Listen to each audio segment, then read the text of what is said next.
मुस्तफा कलीली, नहीं छोड़ा तो यहां मौत की प्यास ले आई है तुम्हें क्या? तुमसे मुझे एतराफ चाहिए वेदात। तुम्हारे लिए कोई एतराफ नहीं, चाहे ईशान दो या ना दो, मैं तुमसे ले लूंगा नफीस को, और तुम्हारे उस भाई को भी मार दूंगा मैं।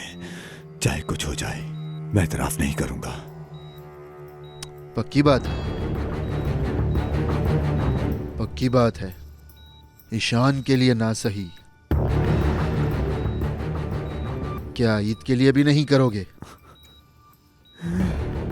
ईद मेरे पास है अहमक इंसान। हाँ वेदात, हाँ।